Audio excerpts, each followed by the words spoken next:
Welcome to tonight's classic episode, fellow conspiracy realists. The hard truth of ufology is this: not all sightings are created equal. Some appear to be a one-off happenstance with maybe a single stranger, no recording. It's just an experience they witness by themselves, maybe in a rural area.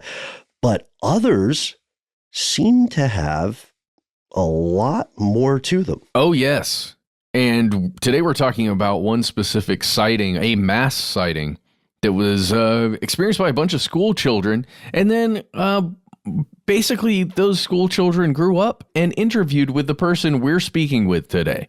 So this is like as close to firsthand accounts as you can get. So let's hop on the space train with Randall Nickerson, where we talk about his investigations into these kinds of sightings and a documentary that he participated in on the Ariel School UFO encounter.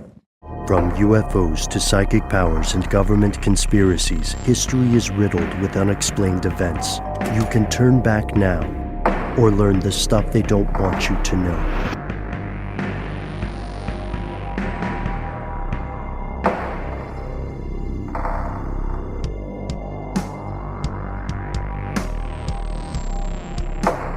Welcome back to the show. My name is Matt. Noel is on adventures. They call me Ben. We are joined with our super producer, Paul Decant. Most importantly, you are you and you are here, and that makes this stuff they don't want you to know. Matt, at the top of the show. Okay.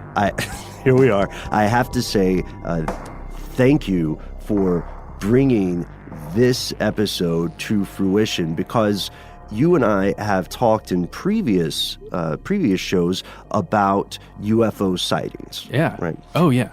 One of the most fascinating things that I think can occur in this world. And over the years, we've covered various aspects of it, and we've often found we've often found people who will attempt to explain a genre of sighting, like a type of sighting, or will attempt to explain a single incident. But what's fascinating and startling to both of us, I believe, is that even in the modern day, there are so many huge sightings that have been sort of lost to history. You may have, you may be listening now and you may think, I vaguely recall hearing something about something like a specific incident, but too often we lose the details, and too often we, as a civilization, forget to investigate the actual nuts and bolts, the specifics, the timelines, the what happened and when. Yeah, absolutely. And the most fascinating genre within the UFO sighting of that type, for me at least, is the mass sighting, where it's not just, a small group of people, like a family or something that saw something like the Phoenix Lights, where there's almost an entire town that has this sighting at one time, or something like what we're going to discuss today.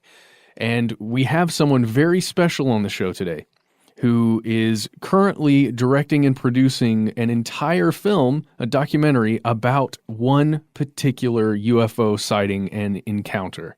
And his name is Randall Nickerson. Welcome to the show, sir. Thanks, guys. I appreciate being here. Well, thank you for being on the show with us. Come on. Currently, as we speak, there are questions that remain about a specific mass sighting of an unidentified flying object in 1994 in Zimbabwe at a place called the Ariel School. Could you tell us and the listeners just a little bit about the gist of this, what people usually mean when they refer to this phenomenon? It was an event that took place in 1994 at the Ariel School in a rural area of Zimbabwe in Africa, where a schoolyard of children had seen this craft of some kind, silver, that had come down and set down in the back of the schoolyard about 150, 200 yards back, and they saw these creatures in black that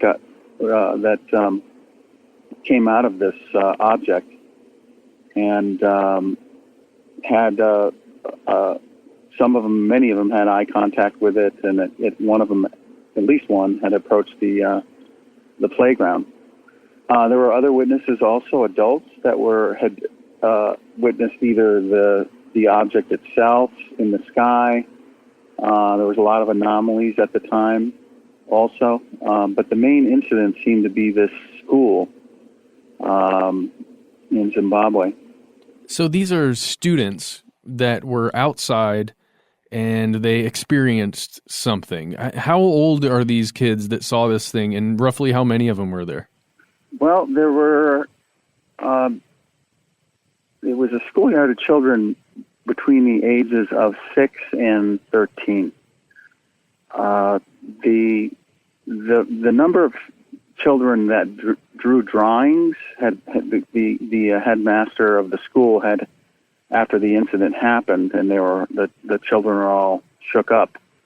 And initially, the children were not believed by the teachers or the headmaster, but after they had gone home to their parents and shared the story with their parents with their appropriate emotional impact and all that, the headmaster had them come back and draw what they saw. So there were 60 drawings made, but through the research and meeting a lot of these people, there were quite a few more than that.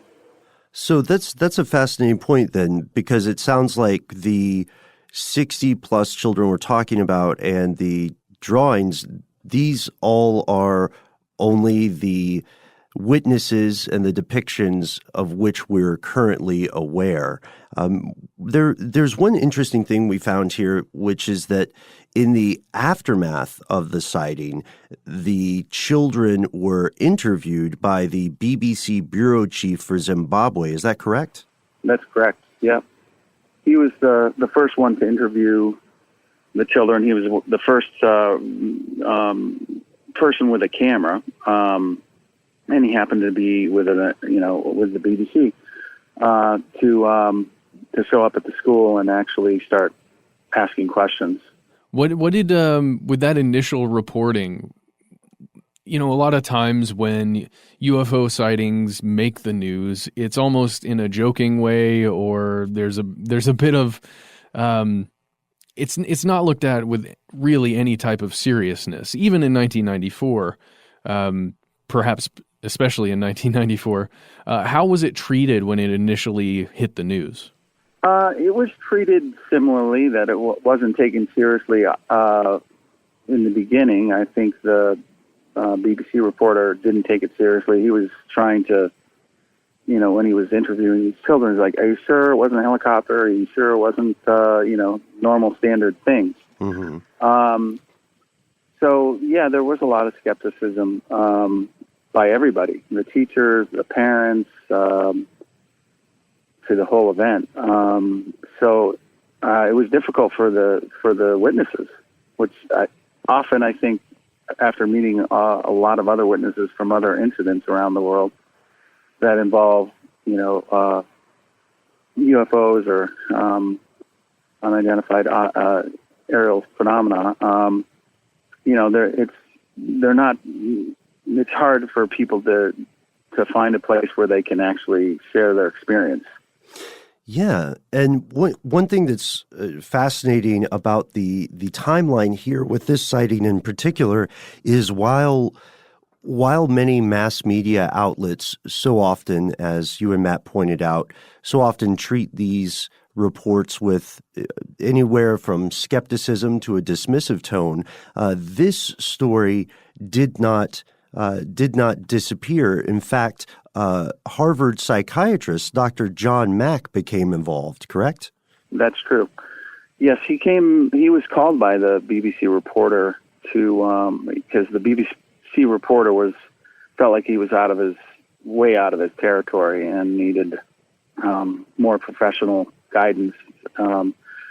Dr. John Mack, he's a Harvard psychiatrist. He had won the Pulitzer Prize. He had spent 20 years as a child psychiatrist, psychoanalyst, and so he had a lot of experience with children.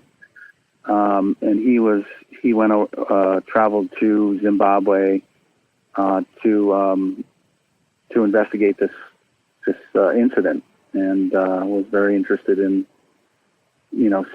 seeing what its legitimacy was, if it was legitimate, and what that meant.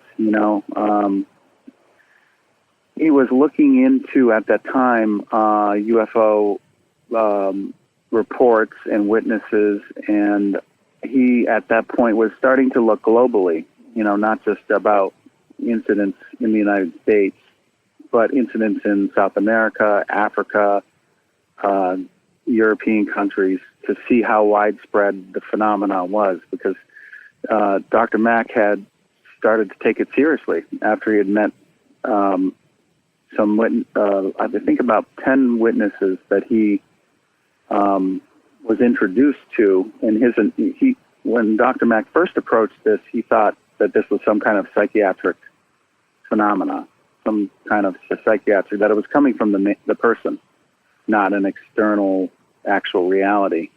But when he started to meet people that he put through his psychological screening tests, he found that they were telling a story that had all the earmarks of real experience.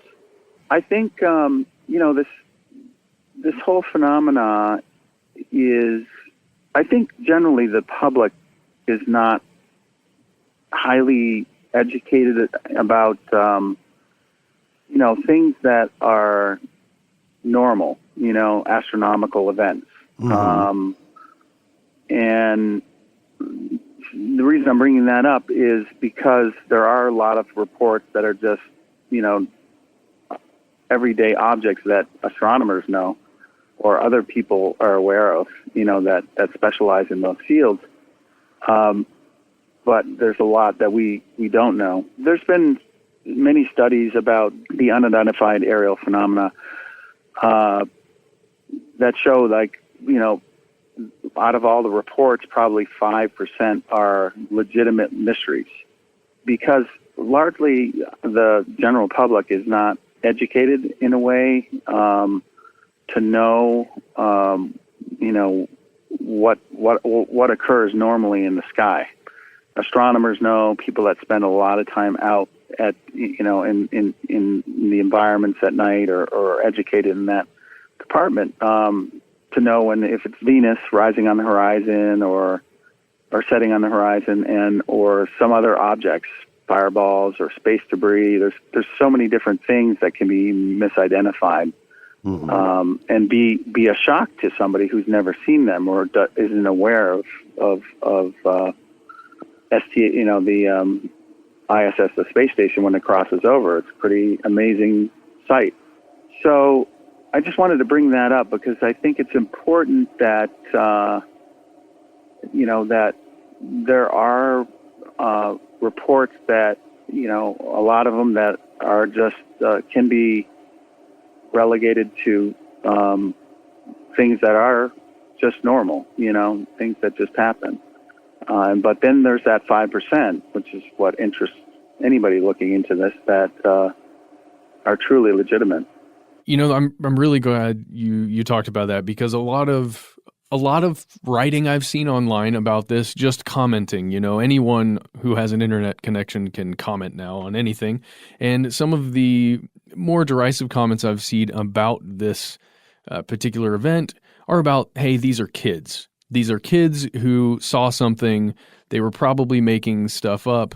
Maybe they just saw something and they're all, it was a helicopter or something, and they decided to make a game out of it. In particular, these children are well-spoken kids. You got your hands on the documentary, all of the footage, basically, the news footage, and you're using it to craft your documentary. Can you talk to us a little bit about just what these kids sound like, what it's, they sound credible, just to me sitting here watching a trailer for the aerial phenomena. But talk to me about being immersed in that just for as long as you have been. What are these kids like? They're highly intelligent, all of them.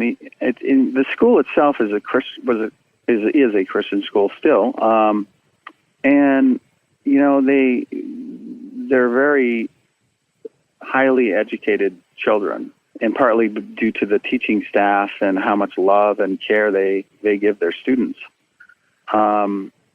Being immersed in it and meeting these children as adults has been, it's been a really beautiful experience, just on a personal level, like meeting just another person, but they actually happen to have a story that I'm interested in. And seeing, I guess part of it, people will say, well, why, these kids may have made something up, or I just find that really difficult to believe, because I have all the archival of, they've been interviewed half a dozen times by, several different news outlets and reporters, when it happened, immediately after it happened.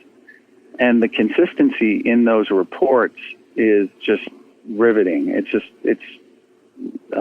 fascinating just on that level, the consistency that children that young can tell the same story from their own perspective that, corroborates every other one. And they're not like getting together. I haven't seen that, where they're getting together and, coming up with something, or, that doesn't seem to be that way. And as adults, they're still, they still think of that day, out of any day in their life, what happened on that day.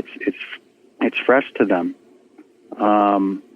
So I went through my own struggle of like, well, did this happen or did this not happen? What are the other possible explanations for this? And, but I've over time become pretty convinced that something really occurred there. That these, and it comes through small details that, even as some of the adults remember, that they don't even know about the archival that I have, but they'll mention something, as adults now, that they don't even know about, that I have in the archival from some other child who mentions that detail.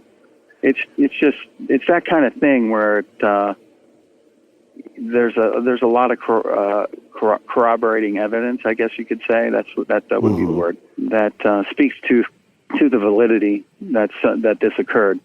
And it wasn't like a normal event, it wasn't like a typical UFO thing that they could have read out of a book. It was very, very different than the standard, or I don't know if there's a standard encounter, but what others have run into. It was a very unique encounter with whatever this intelligence is. And this is a tremendous point that you have hit upon, and it's one of the first questions that a lot of people who consider themselves more on the skeptical end of the spectrum will have. The idea of children reporting stories leads into the concept of kids, without meaning to be misleading, manufacturing memories or getting details wrong. And so it's tremendously important to emphasize that in this case, the children's details, I love how you point out that the details are one of the things that really set you on a path of discovery here, because we can always, as human beings, misremember things or get things wrong. But if multiple people are having these same accounts, and if they have come to these accounts through their own experiences, they are not, as you said, getting together off camera or something and making sure their stories match. If they are all reporting from their own perspective a similar or identical event, then it builds a much stronger case. And an additional thing that I know all of us out in the audience are wondering is something that came about as we were exploring the communication with the children, or should we say the former children who were involved, because they are now, as you said, they are adults, right, in their 20s or 30s, and now that there's this time that has passed, I feel like there's part of the story we also need to explore here, which is your part, Randall. How did you become involved in this investigation? How did you become the documentarian who is exploring this event and bringing it to the world? Well, I started actually September 11th. I was down in New York City, 2 blocks away from the World Trade Center when the building 2 came down, and that was kind of my inspiration to get into film and tell stories, share real stories, because that was a very real event for me. And like everybody, struck everybody in a way that probably made most people make changes in their lives. And I started making short films, and one was on the value of silence and listening in the world, community, personal relationships, therapeutic relationships. And I had showed it to a friend of Dr. John Mack's, and she had asked me if I was interested in making a film about this Zimbabwe case.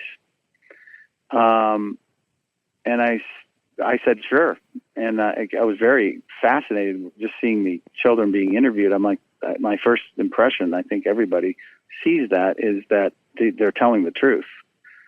What they saw or whatever, I didn't know at the time, like exactly what that truth was, but they were telling the truth. It felt honest and truthful. And, I was originally supposed to make a 30-minute DVD for the John Mack Institute. And I felt like that John Mack's material was very good, but I felt like there had to be more to the story. I wanted to know more. I wanted to know more about, well, were there other sources that I can compare his interviews to, to see where he was coming from or where the kids were, if the story was consistent.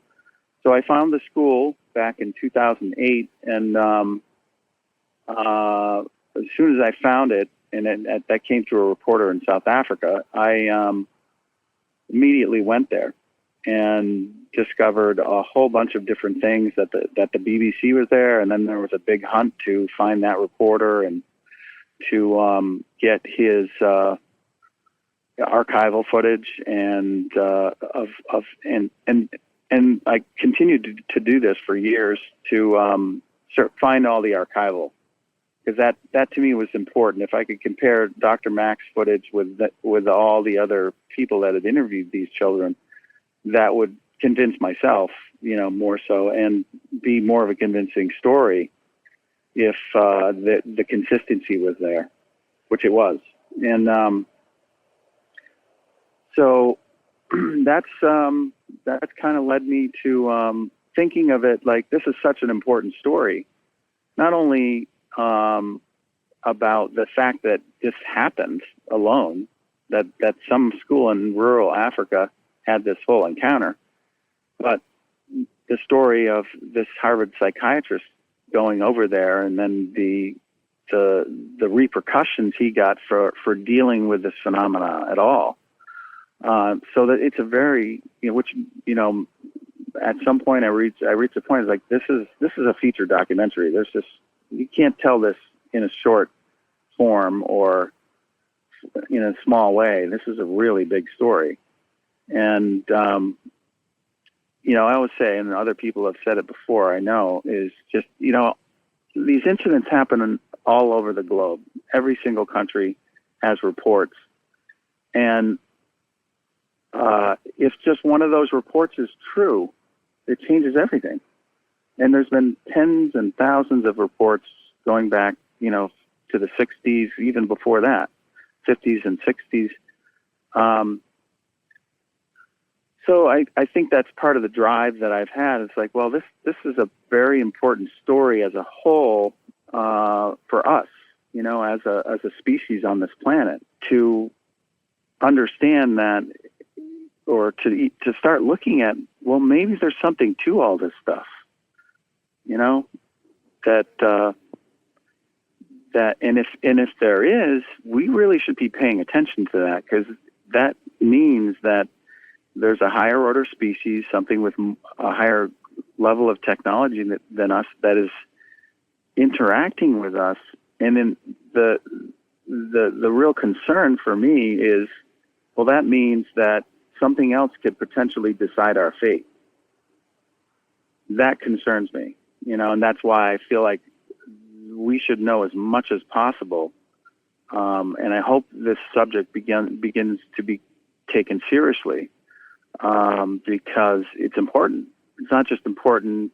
It's not the wow UFO, aliens. I don't even care about that. I care about the fact that there is an intelligent species that's more evolved than us, potentially, that could have a huge effect on our direction as human beings. And we're going to pause here just for a moment. We'll be back after a word from our sponsors.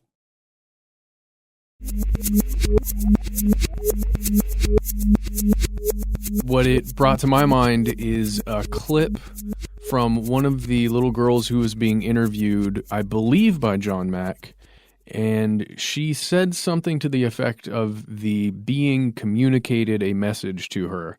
And I think it was John that was trying to get her to talk more about how the being communicated to her, and she ended up saying something that there was a message, a very specific message. Do you remember what that was?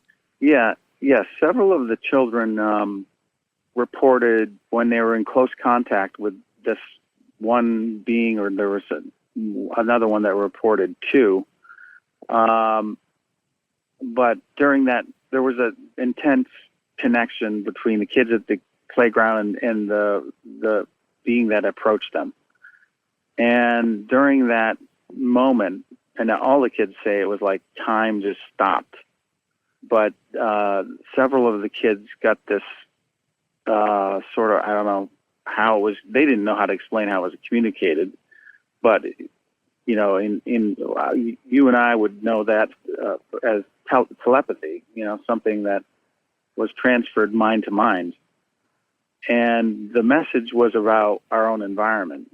And several, not the majority of the witnesses, but several of them, at least a half a dozen, maybe more, because a lot of them in the present day are not, they feel a little nervous to share that. But the message was about what we were doing to our planet, or what our direction was with our own environment. I don't know. I've wonder about that a little bit. I wonder, well, if somebody sees something traumatic, you tend to think about, particularly something from out of this world, that may be a response to a trauma. I mean, you may think about your own place more. I'm just thinking of alternative reasons why that would come out, or it really happened, or it was really communicated to these kids. And then the question is why. In the footage, Randall, he's, I think it's Dr. Mack, and he's saying, repeatedly saying, well, did you think about this before? Is this a thought you've had before? Why did you think about this? And he would allow for more questions in between. Then he would ask her again, is this something you were thinking about, or that, you've been taught or told? And just repeatedly, she'd be like, no, I didn't think about it until I got home and afterwards. Yeah. And one thing I'd like to go back to as we're talking about the kids' accounts is something that I know has piqued the interest of a lot of our listeners here, and that is that the event as described by, again, these more than 60 school children has aspects that do not match the stereotypical UFO encounter story that we have heard, right? You said there were some unique things that occurred and that the kids pretty much universally agreed on some of these things. We've also heard some reports that there were some small differences in children's accounts. But what set this apart in your mind from the typical? I hesitate to use the phrase typical, but the super familiar stereotypical UFO encounter story. Like, what really stood out? I think what really stood out, well, number one was the fact that they showed up at a playground at a primary school is one big one. Mm-hmm. And sort of from all the reports it seemed to have approached the playground and observed the children. There was no action taken. There was no, nobody was taken or anything. It was almost like an observation. That I find really interesting. The other thing that's unique is that they were all wearing black, like a black skin tight suit, these creatures. And there's only, I think, 3 times in the history of this phenomena that's been reported. So that was unique.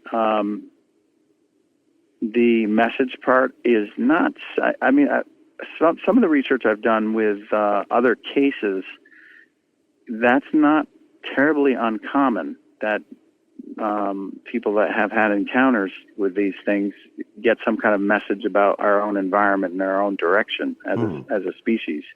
So I think, those are the 2 big things that stand out for me are where it took place, how it took place, and what they were particularly wearing. I see. It made it unique, and of course the message transmission and all that also. Oh, and we should point out, most importantly, not only was this on a playground, but this was also, and this will seem unusual to many people, this was during the day, during a school day. I believe it was their mid-morning break at 10 a.m. or something. Yeah. Yeah, thank you for reminding me that. That's what also makes it unique. Yeah, yeah, very good. It happened at the 10:30 break in the morning on a Friday, and that also is unique. So I want to bring something up here, Randall. It's a point of contention that I've seen online. I just want to talk about it. Let's just go there. Okay. I have heard some people suggest that perhaps this was an elaborate prank by some of the teachers because of a few things. Most of the teachers were in a meeting at the time, or at least I think they were having a teachers meeting of some sort. There was one teacher perhaps outside that was manning basically a snack stand kind of thing. That's correct, yeah. And then it's been posited before that perhaps the teachers were having fun with the kids and trying to do something in that way. And it's been done before. It's been done afterwards where teachers have faked an invasion for the kids and then they reveal it later. Really? This is just in your mind. Is there any possibility that something to that effect occurred that day? Well, I've seen those reports of teachers doing this sort of fake UFO thing. That started happening, I think, in the 2008, 2009 sort of. But the kids were aware of it. I mean, it wasn't something they, the teachers pranked them on. But I don't find any. I mean, I've talked to all the teachers, and they were shocked themselves. They didn't know how to deal with it.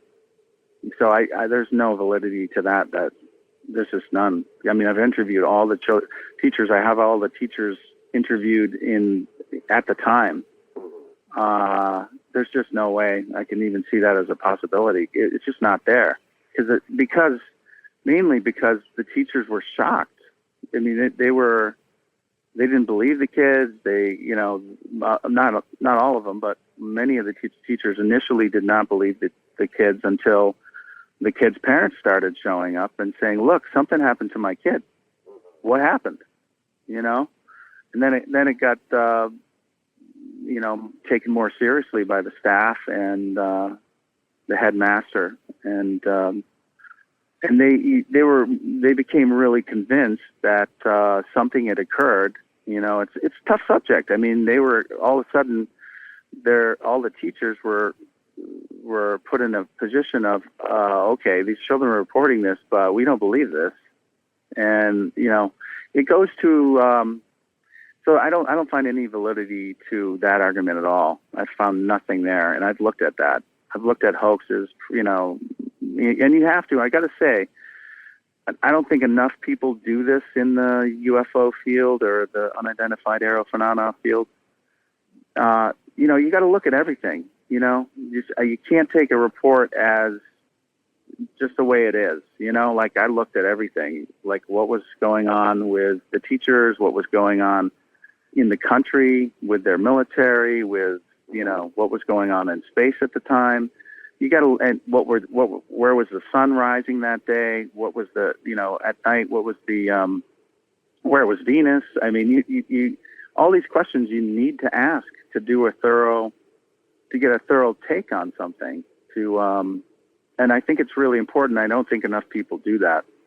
And the other thing, like with the teachers, these children coming to the teachers had a certain worldview, and this is a lot of things John Mack talks about and others like that. And this is what really this whole phenomena is about, really, is that, is our worldview, that these things aren't supposed to exist. So they're not real. They don't exist. So most of the teachers were in that worldview, and they were approached by the children and being challenged in a big way from them by saying, no, this is what we saw. But the worldview, like for all of us, is, most of us have this worldview that there's nothing more than intelligent than us. And we like to keep that worldview because it makes us feel good, makes us continue to want to do things. Of course, yeah. But there's different worldviews. Like in Africa, people in the native populations, they don't have the same worldview. They are open to understanding that, we're the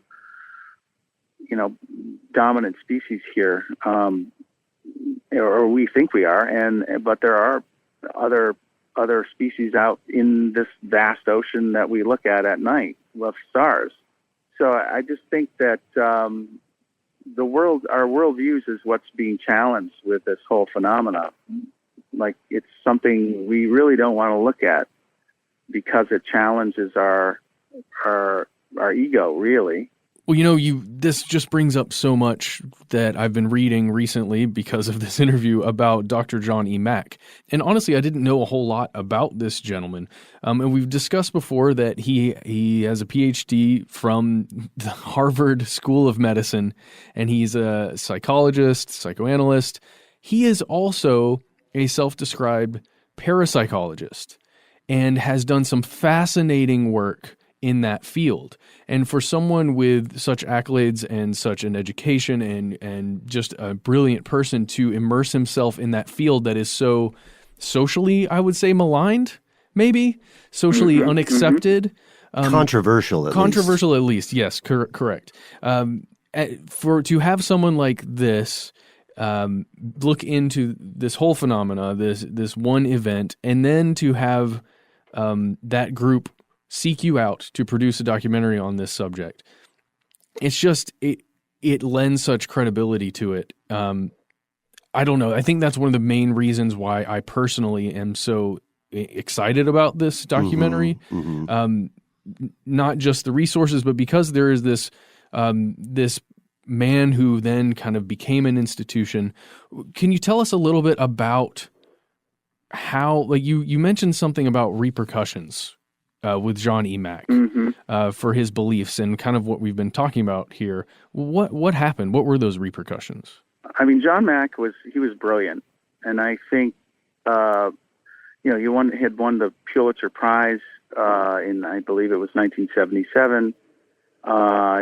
He was brilliant as a psychiatrist, psychoanalyst, and I think what happened, this is my take, that he got bored with the standard model of looking at a person in a therapeutic environment. and got very interested in anomalous experiences that people didn't, extraordinary experiences that were difficult to believe. And I think he was looking at different models of psychotherapy to explore the unconscious. He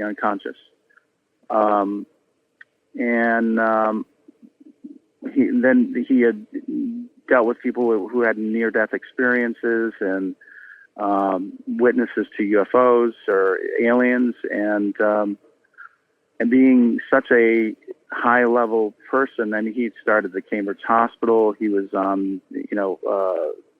a psychiatrist at the Harvard Medical School, a professor, and he started to get flack from the university for his looking into these cases. And the repercussions, they really went after him. They were threatening to take away his tenure and basically fire him, which has never in the history of Harvard University been done. There's never been a person threatened like that in the whole entire history of Harvard, and that goes back to the late 1600s. So it was that was very unique, and they, it was a whole, not a trial, but essentially one behind closed doors, and their concern was that he was, these patients actually had psychological illnesses, yet they displayed none of them. But that was their angle, that the concern for patients, and which is understandably, I could totally understand their angle. But honestly, my take on it now is I felt like they were really trying to tarnish his reputation and intimidate him. Yeah. Yeah, and he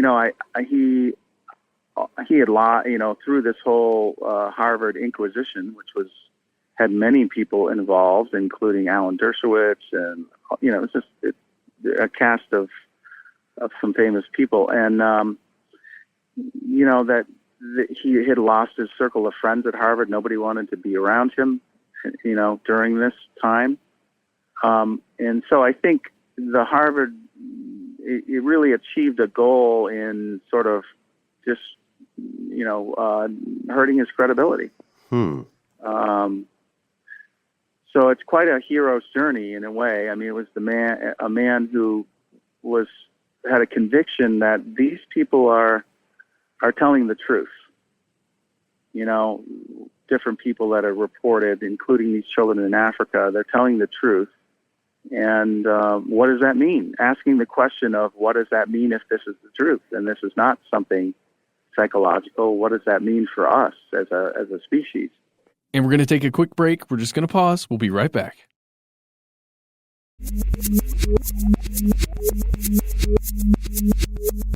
Regardless of how someone encounters this story or what they personally believe, right? The crux of the issue is the following. There are things that have yet to be explained about this event, which was not that long ago. I mean, maybe we're dating ourselves a little bit here, but 1994 is it's the past, but it's relatively recent, and there are still things that we can find out through rigorous investigation, through on-the-ground interviews, through the work that you are doing, but all of it leads us to, again, the question you just posited, which is, what does this mean? What does this mean for the future? What will humanity overall discover from this event? And we haven't touched on the other events across the world that you have mentioned, that you alluded to, that have some of the same threads running through them, right?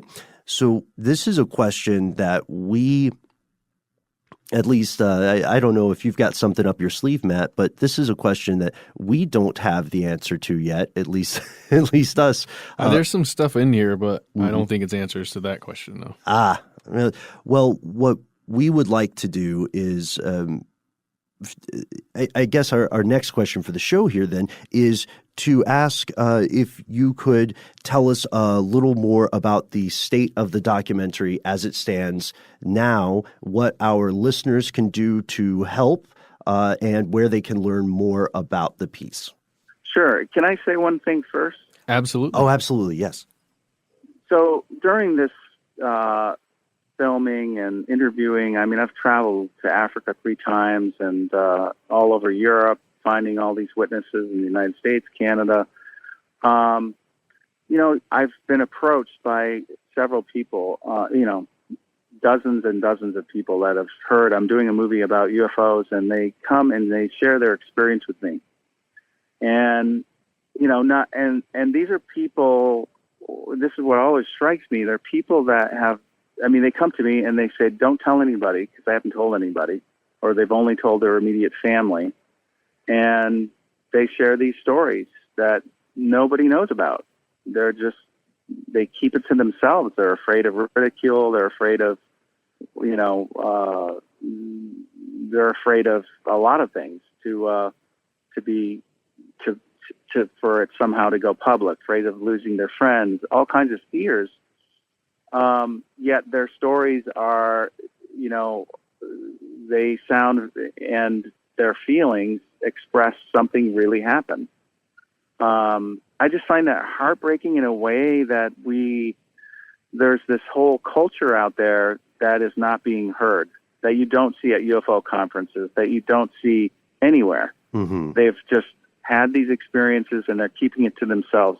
And if it's just considering the number that I've run into and just doing the math of how many people there has to be like that, it's a lot of people that could be helping us solve this mystery. And there just doesn't seem to be enough of a drive from us or our media or our culture to really want to find out what's going on here. Because I think it's pretty important that we do try to understand it and try to find out more. Because as far as I want to know what's going on.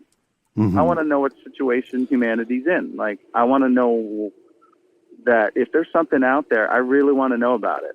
I want to know how it can impact me. I want to know what I should be afraid of or need to be afraid of. I don't know. Or not. But I would like as much information as possible. I know about all the wildlife that live in the forest that I'm in, and I'm very curious, to find out a lot about them. If there's something else out there, it's another form of wildlife, just happens to be smarter than us. I want to know as much as possible, particularly because it's smarter than me. So I don't know. It just strikes me that I'll be glad when the day comes, and it will come, when universities have programs that are really doing intense research about this, and eliminating the charlatans and whatever the BS stories that are out there and getting to the real stories and piecing this puzzle together, because we need to know. Agreed. Okay, Randall, so tell us how we can learn more about the Ariel Phenomenon documentary. Where can we learn about it? Where can we watch a trailer for it? When do you think it's coming out? Just tell us everything. Okay, so the film, we're at a rough cut right now, working toward a final. It's fantastic. I mean, I can't say enough. And I wouldn't usually be that. I'm just really excited because it's taken a long time, but I've done it right. I've gotten some of the best people to work on it. I've got an editor that worked with Michael Moore, did Fahrenheit 9/11, did Sicko, and has done other brilliant films. So I've gotten really great people to work on it, and we're working toward a final. You can check it out at arielphenomenon.com. We have a trailer there, and we have a trailer where Dan Aykroyd plugs the film, and he's very aware of this case, and he was just wonderful supporting just trying to get the word about this film out there. But you can see quite a bit of information on the site. We're still taking donations because it's been a project from the heart kind of thing, and it's been up and down. We get funding, and then the funding stops, and then I go back to work to pay for more filmmaking or more editing. Mm-hmm. It's been hard to when you don't have the funding right there, and you have to play all these roles to keep it moving, and sometimes the production stops, and then we move ahead again, and then it stops again because anyway, it's been a challenge for sure. But so yeah, we're looking at for being at a final within 3 months. So it's coming soon, and I think the reaction, because the other thing, this is not really a film about UFOs in a sense. I mean, it is a film about this incident, but it's a lot also about what happens to people, what people go through when they have reported something like this, and how it sticks with them. And it's kind of a lot of different things, but it's not your traditional, by any sense, UFO film at all. It's very mainstream as far as a story, and there's really a lot about the people, not so much about the aliens or the woo-woo stuff about UFOs. And I kind of think that's where the conversation needs to go, is in us getting out of the woo-woo flash, like aliens stage to, okay, well, what are we looking at here? What is it? If it's an alien or some other creature from another planet, it's another animal, basically. You know what I mean? So I think it would be, I really would like to work toward changing the conversation to so we can get to it, so we can really get to the heart of this matter issue and learn from it, find out what it is. And the recent things that have happened that came out in the New York Times with the military was absolutely fascinating. I don't know if you guys are aware of that. Yeah, we just did a couple interviews about that recently. Oh, did you? Yeah. The Pentagon Advanced Aviation Threat Identification Program, I believe, with Luis Elizondo. Yeah, that was a massive surprise to I think everybody who even casually follows this sort of news. Yeah. What an about face, There's a dude named Jeremy Corbell that we talked to recently about that. I just met him. Yeah. Fascinating. Oh, great. Fascinating guy. Okay, look, Randall, I, like many people listening right now, am very excited to watch the Ariel phenomenon. I know Ben is too. Yeah. See it in his eyes. We'll go ahead and also post the trailer that you can find when you're done with this podcast. You can check it out on our Instagram, our Facebook, and our Twitter. Yeah, we'll put that out there now. By the way, we are Conspiracy Stuff at Twitter and Facebook, and Conspiracy Stuff Show on Instagram if you're out there and you want to, discuss this project further. And again, go to Ariel, that's ARIEL, phenomenon.com. Yeah, and there you can find more information about the documentary. You can watch the trailer. You can see some of the news. You can also contact the project directly with questions. And, one thing that I think everyone listening should absolutely take away from this episode is a point that you brought up, Randall, that there are so many people that you have met who feel that they have experienced something that would that they are unable to communicate with the world because of fear of social repercussions, right? Yes. Or social stigma with that. And one of the most important things to remember here is that if you are listening and you feel that some sort of event has happened to you, if you feel that you do not have a voice regarding this or that you do not have the ability to share it, the good news is we exist. Well, the good news is that you are not existing in isolation. There are hundreds of thousands, if not millions of people around the globe who have experienced something that they feel they may not be able to explain. And it is very important to remember that no person exists in isolation, and depending on what people may ultimately find out about the aerial phenomenon and other sightings of this kind, perhaps our species also is not an island and does not exist in isolation. Oh, I'm waxing a little poetic. I apologize, guys. I apologize. I'm glad you said that, though. I think that's really important, that people don't feel alone. Because it's the people I've met. It's hard. That's what makes it hard. It just sits in themselves alone, and all kinds of things can happen from that place. Yeah. Yep.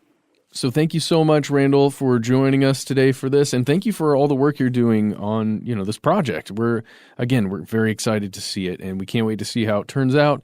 And if you wanted to send us maybe a screener or something, I'm saying Ben and I are here, and you're doing the hard sell, Matt.